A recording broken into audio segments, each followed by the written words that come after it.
A sabedoria foi criada antes de todas as coisas. A inteligência prudente existe antes dos séculos. O Verbo de Deus nos céus é fonte de sabedoria.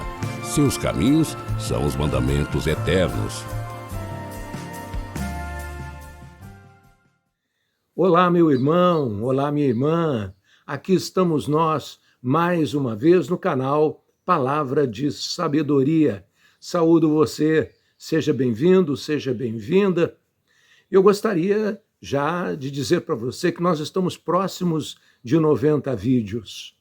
E é todo um acervo aí, uma história de reflexões. Talvez alguns você tenha assistido, gostou, já se esqueceu de algumas coisas, quem sabe vale a pena assistir de novo. E você também que chegou há pouco tempo no canal, se perceber que tem algum que você ainda não assistiu, dê uma corrida lá no histórico e escolha alguns para a sua meditação diária. Hoje nós estamos juntos para ler e meditar o livro dos Atos dos Apóstolos. Você pode pegar comigo aí na sua Bíblia o livro dos Atos dos Apóstolos, capítulo 16, versículos de 20 a 26. Atos dos Apóstolos 16, de 20 a 26, e ali está escrito assim: Em seguida, apresentaram-nos aos magistrados, acusando: estes homens são judeus, amotinam a nossa cidade e pregam um modo de vida que nós, romanos, não podemos admitir nem seguir. O povo insurgiu-se contra eles. Os magistrados mandaram arrancar-lhes as vestes para açoitá-los com varas.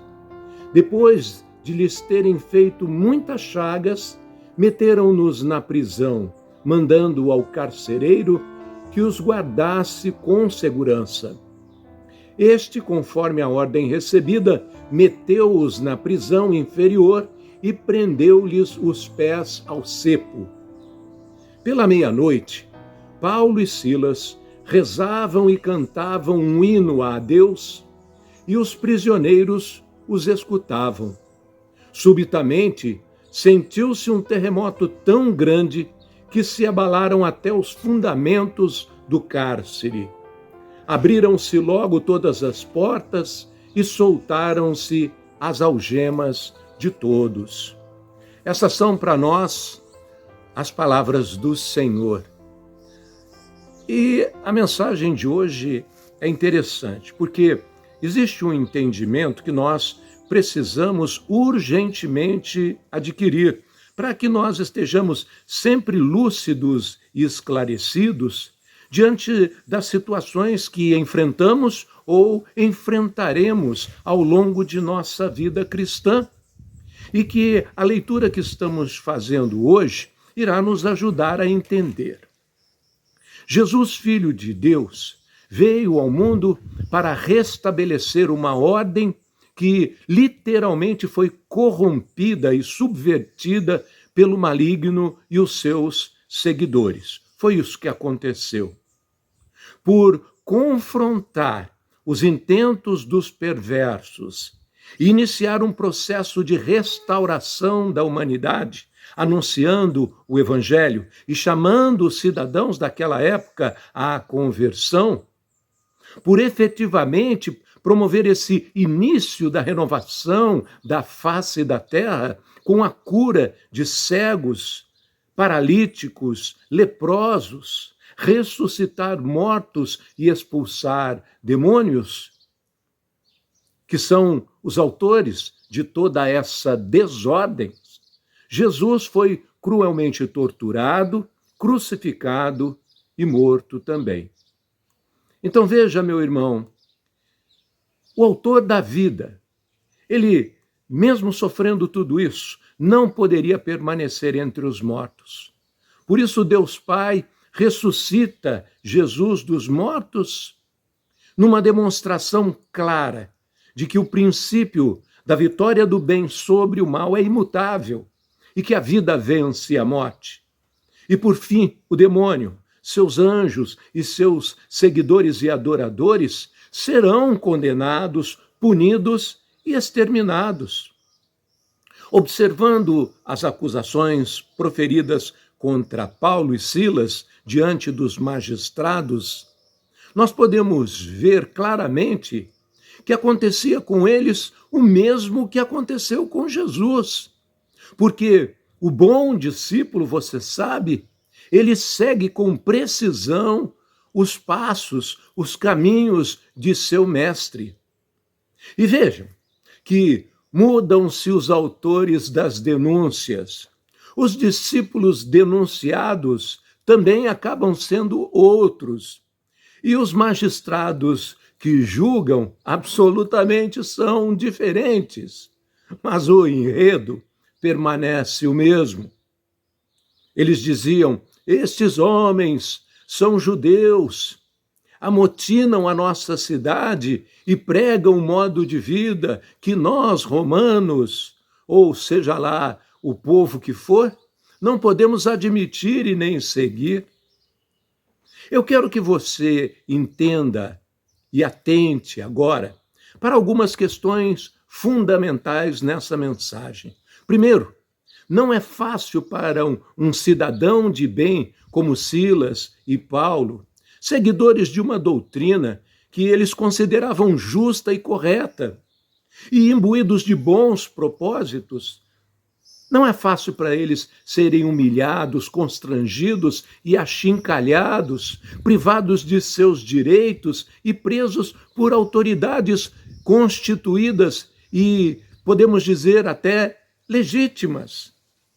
É doloroso sofrer o repúdio e a ignomínia de autoridades que representam a nossa sociedade e sermos julgados como criminosos, subversivos e contraventores.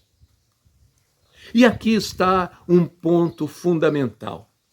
O motivo pelo qual Paulo e Silas, pela meia-noite, rezavam e cantavam hinos a Deus, das profundezas daquela triste masmorra, é que eles tinham a clareza de que era em nome de Jesus Cristo, Filho de Deus, que eles estavam agindo como agiu o Mestre e em prol da restauração da humanidade.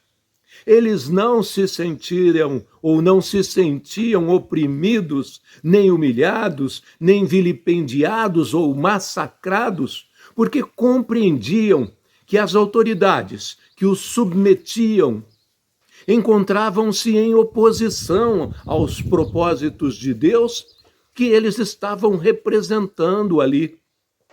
A graça divina lhes permitia celebrar aquela prisão com a compreensão profunda de que a fidelidade a Deus e o cumprimento da missão de evangelizar os havia colocado em condições semelhantes ao do Mestre Jesus Cristo, Senhor. O calabouço para eles, naquele momento, possuía o mesmo valor de experimentar um sepulcro, como aconteceu com o Mestre, porque eles entendiam-se merecedores também da ressurreição que viria posteriormente, conforme a promessa do Senhor. Eles estavam certos. Eu quero finalizar, meu irmão, chamando a sua atenção para o fato de que o cristão que deseja sustentar um testemunho fiel e verdadeiro estará sujeito a situações semelhantes em maior ou menor grau de severidade, porque encontrará toda sorte de erros, enganos e pecados na sua trajetória. E a nossa sociedade, infelizmente, está carregado disso.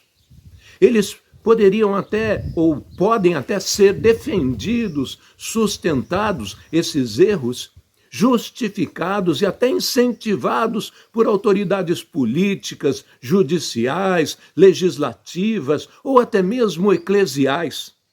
Mas se não estiverem em conformidade com os princípios eternos do Criador, deverão ser, sim, criticados, denunciados, combatidos corajosamente e abertamente por aquele que se diz cristão, mesmo sob pena de ser perseguido, oprimido, achincalhado e até martirizado.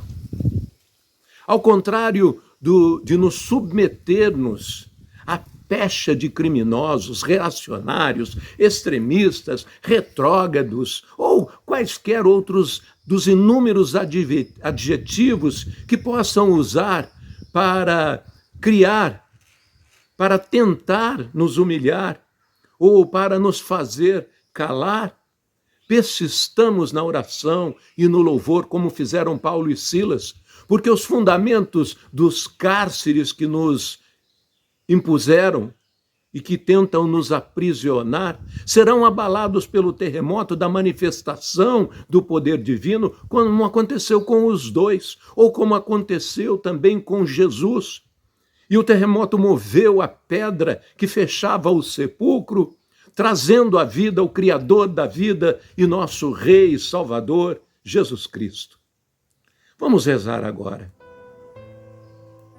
Essa palavra da Escritura, Senhor, é salutar para nós, principalmente nesse momento que nossa civilização se encontra tão perdida, tão desorientada.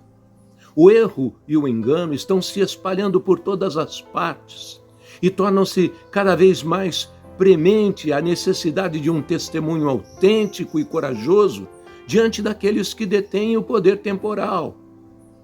Como os apóstolos no cenáculo em Jerusalém, nós precisamos, Senhor, da ação do Espírito Santo para tirar-nos dessas prisões de medo, de humilhação, a fim de que, repletos de coragem, de destemor e de intrepidez, enfrentemos, sem constrangimento, as forças malignas que tentam nos calar e nos sufocar o testemunho da salvação que chega por meio da fé em vós, que sois o nosso Salvador.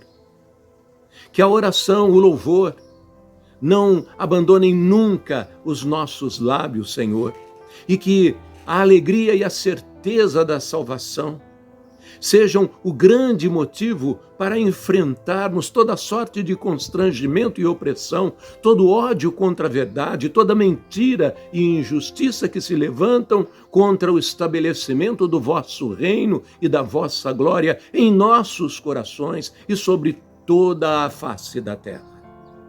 Louvado seja nosso Senhor Jesus Cristo.